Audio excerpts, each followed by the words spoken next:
ஆடும் ஓநாயும். சூரஜ்பூரோட காட்டுல ஆடும் முயலும் வாழ்ந்துட்டு இருந்தது. ரெண்டு பேருமே ரொம்ப நெருங்கிய நண்பர்கள். ஒரு நாள் அதுங்க ரெண்டும் நதியோரத்துல தண்ணி குடிச்சிட்டு இருந்தது. அந்த நேரத்துல ஒரு மரத்துக்கு பின்னாடி ஒளிஞ்சிட்டு இருந்த ஓநாய் இதுங்களை பாத்துட்டு இருந்தது. பரவாயில்லையே, இன்னைக்கு ஆடு சாப்பிட கிடைச்சிருக்க. சொல்ல போனா ஆடு சாப்பிட்டு ரொம்ப மாசம் ஆயிடுச்சு எனக்கு. நான் ஏதாவது ஒரு வழியில இத நான் வேட்டையாடி ஆகணும். ஏதாவது ஒரு பிளான் செஞ்சு இதை பிடிச்சி ஆகணும். தந்திரசாலி ஓநாய் அந்த ஆட்டை எப்படி சாப்பிடணும்னு யோசிச்சுட்டு இருந்தது. உடனே அதுக்கு ஒரு யோசனை வருது. அந்த ஓநாய் அதே மரத்துக்கு பின்னாடி ரொம்ப சத்தம் போட்டு அழ ஆரம்பிக்குது. அந்த அலற சத்தமும் அழுகிற சத்தமும் கேட்டு முயலும் ஆடும் யோசிக்க ஆரம்பிக்குது. யாரோ பெரிய பிரச்சனையில மாட்டிட்டு இருக்காங்கன்னு ரெண்டு பேரும் நினைக்கிறாங்க. இப்படி நினைச்சு அதுங்க ரெண்டும் அக்கம் பக்கத்துல பாக்குது. அந்த நேரத்துல மரத்துக்கு பின்னாடி அதுங்களுக்கு ஒரு ஓநாய் தெரியுது. ரெண்டு பேரும் அது பக்கத்துல போறாங்க. அப்ப ஆடு ஓநாய் கிட்ட கேக்குது, அட உனக்கு என்னாச்சு? ஏன் நீ இவ்ளோ கத்துற? கத்தலன்னா நான் என்ன பண்றது? எங்க அம்மாவை அந்த சிங்கம் சாப்பிட்டுடுச்சு. நான் அனாதை ஆயிட்டேன். என்கிட்ட ஃப்ரெண்ட்ஸுங்களும் இல்ல, அம்மாவும் இல்ல. இப்போ நான் தனிமை ஆயிட்டேன். எனக்கு எங்க அம்மாவோட ஞாபகம் வந்துட்டு இருக்கு. ஓ, உனக்கு ரொம்ப கெட்டது நடந்திருக்கே. கடவுள் உன் அம்மாவோட ஆத்மாவை சாந்தி பண்ணட்டும். நீ கவலைப்படாத, நாங்க உன் கூட இருக்கிறோம்ல. நீ தனியா உணர்ந்தா நீ எங்க கூட விளையாடவா. நாம எல்லாம் சேர்ந்தே விளையாடலாம். அட ஆடு, நீ என்னப்பா பேசிட்டு இருக்க? நமக்கு இவன் யாருனே தெரியாது. தெரியாத ஆளு கூட ஃப்ரெண்ட்ஷிப் பண்றது ரொம்ப பெரிய தப்பு, தெரியுமா? முயல், நீ ஏன் எல்லா நேரத்திலயும் இந்த மாதிரி பேசுற? பாரு, அவன் எவ்ளோ அழறான். அவனோட அம்மா இந்த உலகத்துல இல்ல. அம்மா இல்லங்கிற துக்கம் எப்படி இருக்குன்னு எனக்கு நல்லாவே தெரியும். அதனால நீ இப்படி பேசாத. நீ எவ்வளவு நல்லா ஆடு தெரியுமா? உனக்கு என் வலிய பத்தி தெரிஞ்சிருக்கு. எனக்கு ஒன்னே மாதிரி நண்பன் தான் தேவைப்படுது. நீ என் கூட ஃப்ரெண்ட்ஷிப் பண்ண முடியுமா? ஆஹா, ஏன் பண்ண மாட்டேன். நாம ரெண்டு பேரும் நல்ல நண்பர்கள் ஆவோம். பாரு, இப்ப ரொம்ப லேட் ஆயிடுச்சு. இப்ப நாங்க ரெண்டு பேரும் வீட்டுக்கு போறோம். நாளைக்கு திரும்ப சந்திக்கிறோம். இத சொன்னதுக்கு அப்புறம் ஆடு முயலும் அங்கிருந்து கிளம்பி போயிடுறாங்க. ஓநாய் மனசுக்குள்ள ரொம்ப சந்தோஷப்படுது. அந்த ஆடு ரொம்பவே அப்பாவிங்கிறதையும் புரிஞ்சுக்குது. அதோட மனசு ரொம்பவே வெகுளித்தனமானது. அதனாலதான் அது ரொம்பவே சுலபமா இதோட பேச்சுல மாட்டிக்கிச்சு. அடுத்த நாள் காலையில அந்த ஆடு முயல் கூட விளையாடிட்டு இருக்கு. அந்த நேரத்துல ஓநாய் அங்க வருது. ஆடே, எனக்கும் உன் கூட விளையாடணும்னு ஆசையா இருக்கு. நம்ம ரெண்டு பேரும் சேர்ந்து விளையாடலாமா? சரி சரி, விளையாடலாமே. இதுல கேட்க வேண்டியதுக்கு என்ன இருக்கு? இப்ப நீ எங்களோட நண்பன், அதனால சேர்ந்தே விளையாடுவோம். ஆடே, உனக்கு இவன் கூட விளையாடணும்னா நீ விளையாடு. ஆனா எனக்கு இவன் கூட ஃப்ரெண்ட்ஷிப் பண்றதுல எந்த விருப்பமும் இல்ல. நீ எவ்வளவு சின்னதா இருக்கியோ அவ்வளவு மோசமான ஆளு. எனக்கு ஒரு விஷயம் சொல்லு ராபிட். உனக்கும் ஆடுக்கும் ஃப்ரெண்ட்ஷிப் ஆச்சே. நீங்க ஃபர்ஸ்ட்ல இருந்தே ஒருத்தர் தெரிஞ்சிருந்தீங்களோ? யார பத்தி தெரிஞ்சுக்கிறதுக்கு கொஞ்சம் சமயம் எடுக்கதான் செய்யும். ஆடுக்கும் எனக்கும் பிரச்சனை இல்லைன்னுக்குள்ள உனக்கு என்ன பிரச்சனையா இருக்கு? சரி முயலே, பேச்சு புரிஞ்சுக்க. எல்லாரும் ஒரே மாதிரி இருக்க மாட்டாங்க. ஓநாய் சொல்றதும் சரிதான். எனக்கே பிரச்சனை இல்லாதப்போ உனக்கு ஏன் பிரச்சனை? இங்க பாரு ஆடு, உன்னை பத்தி நல்லது கெட்டது பத்தி நினைக்கிறதுக்கு நான் உன் ஃப்ரெண்ட் இருக்கேன். ஆனா இவன் ரொம்ப மோசமான ஆளு, பாத்துக்கோ. அதுக்கப்புறம் உன் இஷ்டம். இது சொன்னதுக்கு அப்புறம் அந்த முயல் கோபப்பட்டு அங்கிருந்து போயிடுது. அந்த நேரத்துல ஆடு அதை நிறுத்த முயற்சி செய்யுது. நான் சொல்றத கேளு. என்ன நீ தப்பா புரிஞ்சுக்கிற முயல்? ஒரு நிமிஷம் நில்லு, நான் சொல்றத கேளு. ஆடு அதை நிறுத்த முயற்சி பண்ணுது. ஆனா முயல் ஒரு பேச்சும் கேட்காம கோபமா அங்கிருந்து போயிடுது. இத பார்த்து அந்த ஓநாய் ரொம்பவே சந்தோஷப்படுது. ஆட்டுக்கும் ஓநாய்க்கும் நடுவுல அந்த முயல் தான் ஒரே ஒரு முள்ளா இருந்தது. அத ஓநாய் எப்படியும் நீக்க விரும்பிச்சு. நில்லு முயல், அட நில்ல. அந்த ஓநாய் அந்த ஆட்டை ஒரு அமைதியான இடத்துல கூட்டிட்டு போய் கொலை பண்ண நினைச்சுச்சு. ஆனா முயல் போனதுக்கு அப்புறம் ஆடும் அதுக்கு பின்னாடியே போயிடுச்சு. போகும்போது ஓநாய் கிட்ட சொல்லுது, ஓநாய் அண்ணே, அப்புறமா சந்திப்போம். இப்ப நான் கிளம்புறேன். தன்னோட வேட்டை தன் கையை நழுவி போறத பார்த்து ஓநாய் ரொம்பவே கவலைப்படுது. நான் என்ன நினைச்சேனாக்கா, இந்த ராபிட் மட்டும் நவுண்டடிச்சுனாக்கா அப்படியே இந்த ஆட்டை அடிச்சு வேட்டையாடி சாப்பிடலான்னு. ஆனா ஆடு இங்க இருந்து போயிடுச்சு.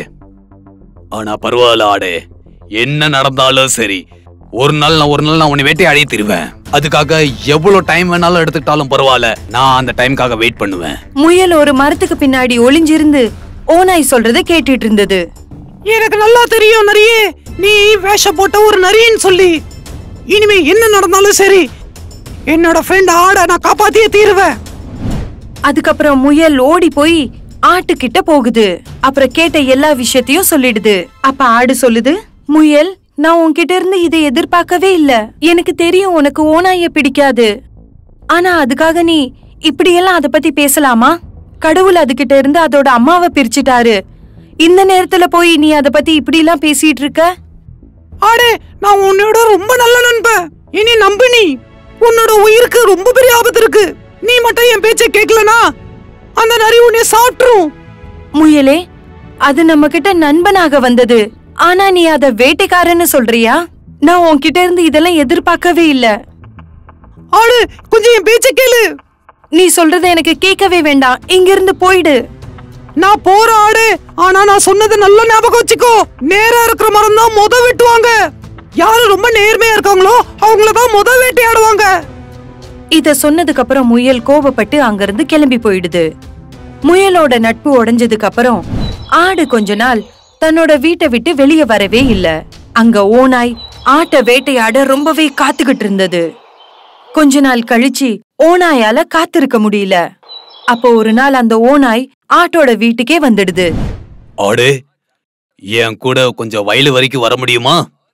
அங்க போய் நம்ம ஃப்ரெஷ்ஷா இருக்க சாப்பாடுலாம் சாப்பிடுவோம். அப்புறம் ரொம்ப ஜாலியாவும் இருக்கலாம். ஓநாய் என்ன, உங்க கூட நட்பானதுக்கு அப்புறம் எனக்கும் முயலுக்கும் சண்டையாயி எங்க நட்பு உடைஞ்சிடுச்சு. அதனால எங்க போகவும் எனக்கு மனசே வர்றதில்ல. எனக்கு நல்லா தெரியும், ராபிட் உன் மேல கோவமா இருக்கான். ஏன்னா அவன் உன்னோட ரொம்ப நல்ல நண்பன். அவன் என்னைக்குமே உன்னைய எந்த ஒரு கஷ்டத்திலையும் விட விரும்பல. உண்மை என்னன்னாக்கா, எங்களோட நரியோட குடும்பமே இப்படிதான். அவங்க மேல நம்பிக்கை இருக்கிறது ரொம்ப கஷ்டம்தான். ஆனா உண்மையை சொல்ல போனா எல்லா நரியும் ஒரே மாதிரி இருக்காது. ஆமா, எனக்கு தெரியும். எல்லாரும் ஒரே மாதிரி இருக்க மாட்டாங்க. நீ ஒரு நல்ல ஓநாய். ஆனா இந்த விஷயத்த நான் முயலுக்கு எப்படி எடுத்து சொல்றது? இந்த விஷயத்த நான் உனக்கு புரிய வைக்கணும்னாக்கா, நம்ம அங்க உள்ள விவசாய நிலத்துக்கு போயே ஆகணும். அங்க போய் நம்ம வயிறு நிறைய சாப்பிடுவோம் ஃபர்ஸ்ட். அதுக்கப்புறம் நம்ம ராபிட்டுக்கு தேவையான சாப்பாடை எடுத்துட்டும் போவோம். ஆமா ஆமா, ஓநாய் அதுக்காக புதுசா மக்காச்சோளத்தை எடுத்துட்டு வந்ததுன்னு அதுக்கு தெரிஞ்சாதான் அதுக்கு தெரிய வரும் நீ ஒரு நல்ல ஓநாய்ங்கிறது. சரி சரி, இப்பவே கிளம்பு, நம்ம அங்க போயிட்டு வருவோம். ஆடும் ஓநாயும் ஆட்டம் போட்டு குதிச்சு அந்த மக்காச்சோளத்தோட வயலுக்கு போறாங்க. ஆடு மக்காச்சோளத்தை பார்த்து ரொம்பவே சந்தோஷப்படுது. வயிறு நிரம்ப மக்காச்சோளத்தை சாப்பிடுது. ஓநாய் அதோட கபடமான எண்ணத்தோட ஆட்ட பாத்துக்கிட்டு இருக்குது. ஏ முட்டாள் ஆடே, நீ வயிறு நிறைய மக்காவை சாப்பிட்டுக்கோ. அதுக்கப்புறம் நான் உன்னை அடிச்சு வயிறு நிறைய சாப்பிட போறேன். மக்காச்சோளம் சாப்பிட்டு ஆட்டோட வயிறு நிரம்பினதுக்கு அப்புறம் அது சொல்லுது, ஓநாய் அண்ணே, என்னோட வயிறு நிரம்பிடுச்சு. இப்ப நம்ம வீட்டுக்கு போலாம். உன்னோட வயிறு நிறைஞ்சு போச்சு போலக்க. ஆனா என்னோட வயிறு காலியா இருக்கு. அப்படியா? அப்ப நீயும் இந்த மக்காச்சோளத்தை சாப்பிட்ற அண்ணா? உனக்கு ஒரு விஷயம் தெரியாதுன்னு நினைக்கிறேன். எனக்கு மக்கா சுத்தமா பிடிக்காது. அப்படியா? அப்ப நீ என்ன சாப்பிட வைக்கிறதுக்காக தான் இங்க வந்தியா? ஆமா, நீ என்னோட ஃப்ரெண்டு தானே. நீ ரொம்பவே நல்ல ஓநாய் என்ன. சரி, எனக்கு சொல்லு, உனக்கு சாப்பிட என்ன பிடிக்கும்? எனக்கு ஆட்டோட கறியை சாப்பிடுறதுக்கு ரொம்ப பிடிக்கும். அதனாலதான் நான் உன்னை சாப்பிட போறேன் இப்போ. என்ன, நீ என்ன சாப்பிட விரும்புறியா? ஆனா நான் உன்னோட நண்பி தானே. நீ சரியான முட்டாள் ஆடு. அடா நண்பா, உன் கூட ஃப்ரெண்ட்ஷிப் நான் எதுக்கு பண்ணனா, உன்னை சாப்பிடுறதுக்காக தான் ஃப்ரெண்ட்ஷிப் பண்ணேன். சரி, சீக்கிரமா என் வயிறு எரிச்சலை கம்மி பண்ணிடு. இத சொன்ன உடனே அந்த ஓநாய் அந்த ஆட்டை தாக்கிடுது. உன்னோட நண்பன் ராபிட் கரெக்டா தான் சொன்னா, என் கூட ஃப்ரெண்ட்ஷிப் பண்ணாதன்னு சொல்லி. ஆனா நீ தான் அவன் பேச்ச கேட்கவே இல்ல. இப்போ உன் சாவ தேடி நீயே வந்து மாட்டிக்கிட்ட. நீ என்ன நம்ப வச்சு கழுத்த அறுத்துட்ட. உன்னை கடவுள் எப்பயும் மன்னிக்க மாட்டாரு. நான் என்னோட உண்மையான நண்பன் சொன்னதை கேட்டிருக்கணும். ஆமா, இப்ப கஷ்டமா இருக்குதோ? எப்ப நீ என் கையில மாட்டிக்கிட்டியோ, இனி என்கிட்ட இருந்து உன்னை யாராலையும் காப்பாத்த முடியாது. ஆடு அங்கிருந்து தப்பிக்கிறதுக்காக ரொம்ப கத்த ஆரம்பிக்குது. காப்பாத்துங்க, காப்பாத்துங்க, முயல் நீ எங்க இருக்க, என்ன வந்து காப்பாத்து. முயலுக்கு தெரியும் அந்த ஓநாய் அந்த ஆட்டை எப்ப வேணாலும் தாக்கும்னு. அதனால அந்த முயல் ஆட்டை ஓநாய் கிட்ட இருந்து காப்பாத்துறதுக்காக முதல்லயே எல்லா ஏற்பாடும் செஞ்சிருந்தது. அந்த முயல் அந்த ஓநாயோட கெட்ட எண்ணத்தை பத்தி முதல்லயே சிங்கத்துக்கிட்ட சொல்லி இருந்தது.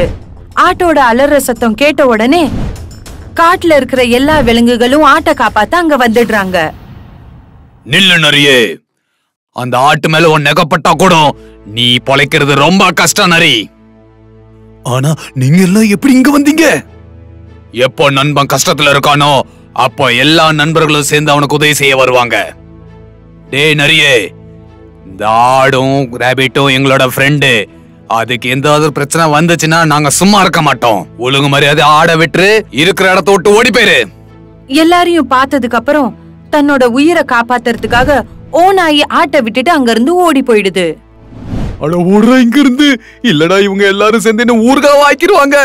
ஓநாய் கிட்ட இருந்து உயிரோட தப்பிச்சதுக்கு அப்புறம் ஆட்டுக்கு மன நிம்மதியாச்சு. உங்க எல்லாருக்கும் ரொம்ப நன்றி. உனக்கு நன்றி சொல்லுனாக்கா நீ இந்த ராபிட் கிட்ட சொல்லு. அவன் கரெக்டான டைம்ல வந்து எங்க கிட்ட மட்டும் சொல்லிருக்கலனா ஒருவேளை நீ உயிரோட கூட இருந்திருக்க மாட்ட. தேங்க்யூ நண்பா. ஃப்ரெண்ட்ஷிப்ல தேங்க்யூ சாரியும் கிடையவே கிடையாதுடா ஆடு. ஆனா நான் சொல்ற ஒரு விஷயத்தை மட்டும் நல்ல ஞாபகத்துல வச்சுக்கோ. என்னைக்குமே யார் கூட ஃப்ரெண்ட்ஷிப் பண்றதுக்கு முன்னாடி அவன் நமக்கு தகுதியானவனா இல்லையான்னு தெரிஞ்சு வச்சுக்கணும். புரிஞ்சுதா? நம்ம கஷ்டத்துல நமக்கு உதவுறங்க தான் உண்மையான நண்பன். அதனால நட்பாகிறதுக்கு முன்னாடி நண்பனை பத்தி தெரிஞ்சுக்கிறது ரொம்பவே அவசியம். இந்த பாடத்தை கத்துக்கிட்டதுக்கு அப்புறம் ஆடு முயலும் தன்னோட வீட்டை நோக்கி போயிடுறாங்க. ஷேர் சிங்க்கு இப்ப வயசாயிடுச்சு. அவரு நினைச்சாரு அவருக்கு அப்புறம் ஒரு ஞானிய காட்டோட ராஜாவாக்கணும்னு. அதனால ஷேர் சிங் காட்டுல இருக்கிற எல்லா விலங்குகளையும் தன்னோட தர்பாருக்கு கூப்பிட்டுது. இங்க பாருங்க, நான் ரொம்ப கிழவனாயிட்டேன். இப்போ என்னோட ராஜா மாதிரிலாம் மாதிரிலாம் வேலை செய்ய முடியாது. அதனால நான் என்ன நினைக்கிறேன்னா என்னோட ராஜா பொறுப்பை யாராவது ஒரு ஞானிகிட்ட கொடுக்கலான்னு இருக்கிறேன். யார் யாரெல்லாம் ராஜா ஆகணும்னு நினைக்கிறீங்களோ அவங்களோட சக்தியும் புத்தியும் எனக்கு பரீட்சை எடுக்கணும். யார் இந்த பரீட்சையில பாஸ் ஆகுறாங்களோ அவங்க தான் இந்த காட்டுக்கு ராஜாவாக முடியும். ஷேர் சிங்கோட செய்தி காட்டுல காட்டுத்தீ போல பரவுது. காட்டோட மூலை முடுக்கெல்லாம் எல்லா விலங்குகளும் இதையே தான் பேசிட்டு இருந்தாங்க. குரங்கண்ணே, நீங்க ராஜாவாகுங்களே. நீங்க புத்திசாலியாவும் பலசாலியாவும் இருக்கீங்க. அதெல்லாம் சரிதான். ஆனா நான் ராஜா ஆவறதுக்கு லாய்க்கே இல்ல. காட்டுக்கு ராஜா சிங்கம் மட்டும்தான். சிங்கம் அவனோட மகனை மட்டும்தான் ராஜாவாக்கணும். ஷேர் சிங் சொல்லிருக்காரு, யார் இந்த போட்டியில ஜெயிக்கிறாங்களோ அவங்க தான் இந்த காட்டுக்கு ராஜாவாக முடியும்னு. நண்பர்களே, சிங்க ராஜா ரொம்ப புத்திசாலி. அவரு வைக்க பரீட்சையில நான் பாஸே ஆக முடியாது. அடுத்த பக்கம் ஷேர் சிங் மனைவியோட சகோதரன் நரிக்கு ராஜாவாகணும்னு ஆசையா இருந்தது. அதனால அது ஷேர் சிங் மனைவி கிட்ட போய் சொல்லுது. அக்கா, நீ கேள்விப்பட்டியா? மச்சான் ராஜ பதவியே விட்டு கொடுக்க போறாராம். ஆமா, நானும் கேட்டேன். அப்படின்னா அக்கா, நான் ராஜா ஆவறதுக்கு லாய்க்கே இல்லையா? உனக்கு ராஜாவாகிற தகுதி இருக்கு. ஆனா நீ ஷேர் சிங் வைக்கிற பரீட்சையில பாஸ் ஆகணும். நீ அதுக்கு தயாரா இருக்கியா? நரி சரின்னு சொன்னதும் ஷேர் சிங் மனைவி நரிய கூட்டிக்கிட்டு ஷேர் சிங் கிட்ட போகுது. நரியோட தன் மனைவிய பார்த்த ஷேர் சிங் சொன்னாரு, மகாராணி, நீங்க இந்த நேரத்துல இங்க?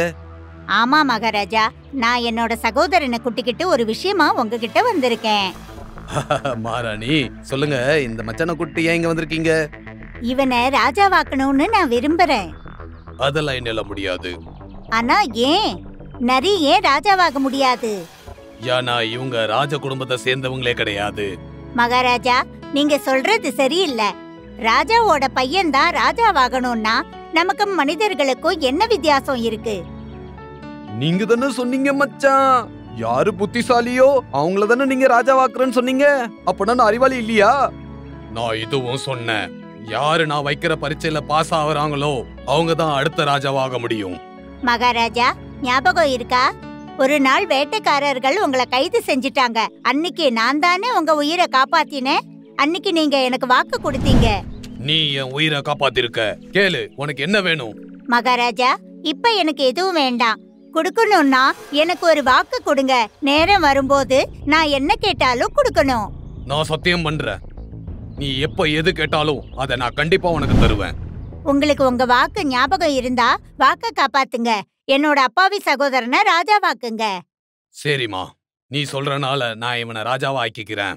ஆனா நான் வைக்கிற பரீட்சையில இவன் பாஸ் ஆகணும், பாத்துக்கோ. நான் எப்படிப்பட்ட பரீட்சையும் கொடுக்கறதுக்கு ரெடியா இருக்கேன் மச்சான்.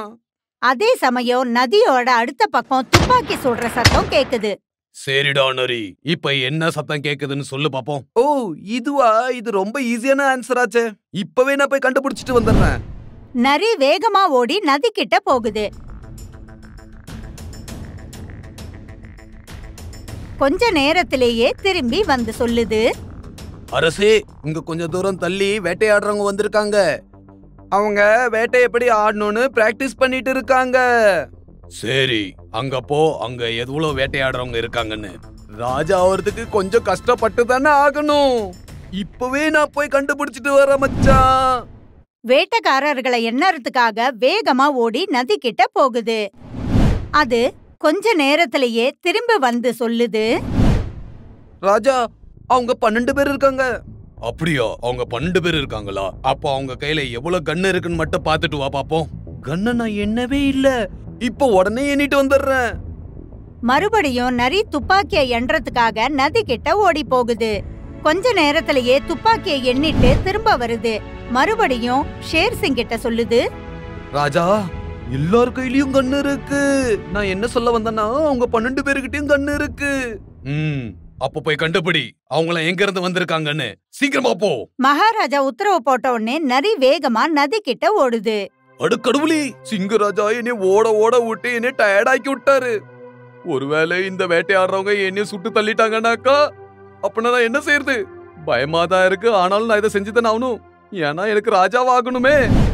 கொஞ்ச நேரத்திலேயே ஷேர் சிங் கிட்ட நரி வந்து சொல்லுது, ராஜா, அவங்கலாம் ஈஸ்ட்ல இருந்து வந்திருக்காங்க.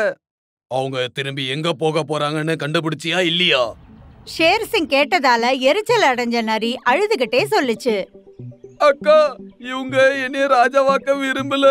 அதனாலதான் அவரு என்னைய தேவையில்லாத கொஸ்டின்லாம் பண்ணி என்னை ஓட விட்டுட்டே இருக்கிறாரு.